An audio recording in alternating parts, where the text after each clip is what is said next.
The investment conference recently held in Windhoek tackled a variety of topics from transport to housing, tourism to ICT as well. I sat down with one of the key speakers, that is David Akinin, the managing director of Namibia Property Group, who took part in the investment conference. Let's take a look at this insert.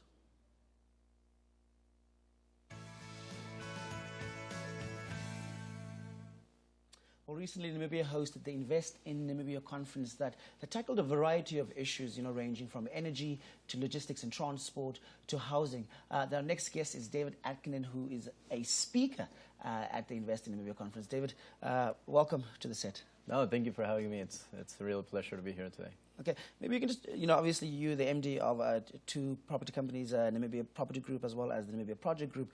Can you just give the nation an overview of what these companies entail? Yeah, by all means. Look, there's a big housing demand. Some people call it a crisis in the country. And I myself saw an opportunity to bring in funds to the country and create what we call a self-financed developer builder.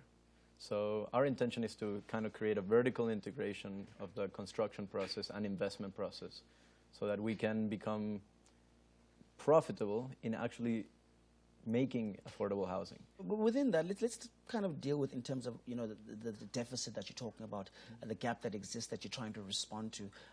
Some call it a crisis you're referring to. But a lot of the times it seems like there's a confusion between, do we really have a land issue or do we have a housing challenge, or is it an interlink between the two? So just from identifying the source of the challenge, what do you say is where the deep-rooted problem lies? Is it more of a land issue or a housing issue? Look, I think it's an issue of what society wants to make it. Namibia is 26 years old as a current nation. Let's not forget our history before that, but let's forget that housing provision was even given before. There are countries, and I said this yesterday, there are countries that cannot determine their age, and they lack over 1 million homes. So yes, there is an issue of land provision, and when I say land provision, it's the idea of having land that is readily available to build on top of. But I want to take the discussion to something else. It's Namibians don't want houses. And this is something I said yesterday, and I borrow this from ideology from actually a Venezuelan professor at Harvard, Ricardo Hausmann, is Namibians want habitat. And habitat is an agglomeration of, it's in a complexity. It's more than just a home. And it includes the physical, the education, and the social. But then what you're pointing to is, a greater understanding not of the outcome, but rather of the process. And so within the process, there's obviously various elements that will either create an enabling condition for that outcome to be reached or not. And so what are some of these enabling or disenabling factors when it comes to, the housing property market, the value, when you're talking about affordable housing that's been designed in innovative ways? Do banks finance that? Is there a legal framework? Do rent controls and, affect mortgage prices, service land? So given all of that context, how do you respond to that in an efficient and cost-effective manner? Yeah, you touch on the biggest issues that keep people like me up at night, both at the hiring level. We have at some point had over 95 people working for us here in Namibia. And how do you keep those people engaged? How do you keep those people employed if you don't have new projects? Same thing with people who are looking for houses. Where do they find these houses?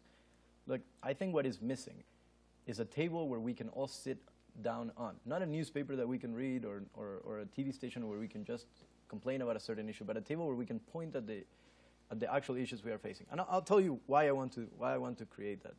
One is land provision. Local authorities, regional governments, national governments are three different types of government. They don't sit in the same room, and they're not always communicating about the different developers that are having different intentions in their towns.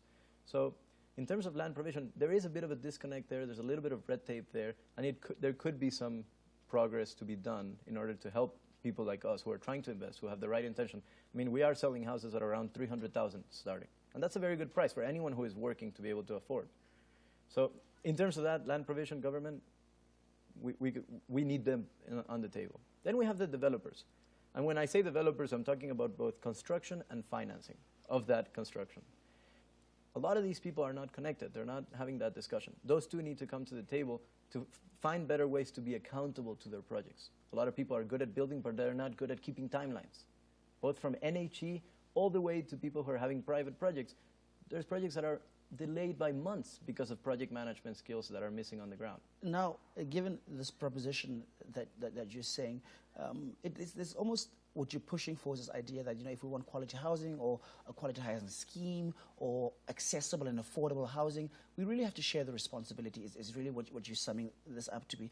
But who are the key drivers in this process? Because, at certain points, too many cooks can spoil the broth. Yes. So who needs to be driving what part of the process? Look, it's tough to throw more tasks at government. Government has a lot of work to do. Just look up the Harambe Prosperity Plan. That's just already too big. But one of the things that I think is important is to be able to point at the leaders of industry. You see, I would propose that from the Ministry of Urban and Rural Development, or even from the Ministry of Finance, who's trying to drive the PPP discussion, somebody would come to the table and kind of host the first session, where people can come and have an informational meeting. And from there, you kind of find out who are the leaders, and you create subgroups. Just like there is a Namibian Chamber of Commerce and Industry, there can be a Namibian Chamber of Developers or financial institutions. And there can be one that kind of contributes to this housing agenda. This is the housing agenda. That's all it is. If you don't need 100,000 panelists to kind of get the ideas on the ground, but you need a centralized place where these ideas are coming to the table and they're being dealt with in a responsible manner, where formal discussions are being had between the parties. And sometimes half of the group will not be invited to these discussions because it's not relating to them. But if we have a forum where these things can be discussed, I can guarantee you we will not even have to get to the forum because the issues will be solved before they are brought up. Because they know now there is an accountability process. There is a forum where things are going to start being brought up. Okay. Final message to the nation with regard to housing. Should people continue to be anxious? Should they have some hope when we're hearing people like you being part of the industry? What should be our response and anticipation in terms of expectations, in terms of the response to the housing crisis? Look, I'm in a comfortable position, and I am more fortunate than a lot of the people who do need a home. And I am conscious that home is a right.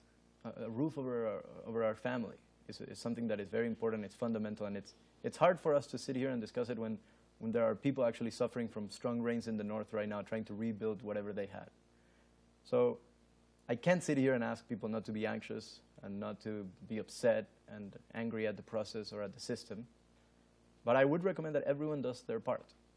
If you live in a town or in a village where you may not have the access to finance or you may not have the access to materials, contact the Shack Dwellers Federation. There is something out there for everyone in this society to start doing towards building your home today. If you have land and you are looking for a partner who brings capital and construction experience, reach out to me, for example, or reach out to other developers who you may have met. But everywhere around the process, start doing your part. It's very easy to complain because we are the ones suffering in the different things we complain about. But if you add value to the solution, if you bring forth something from you, then you have the right to complain. And that's what we should all strive for, to attain the right to complain.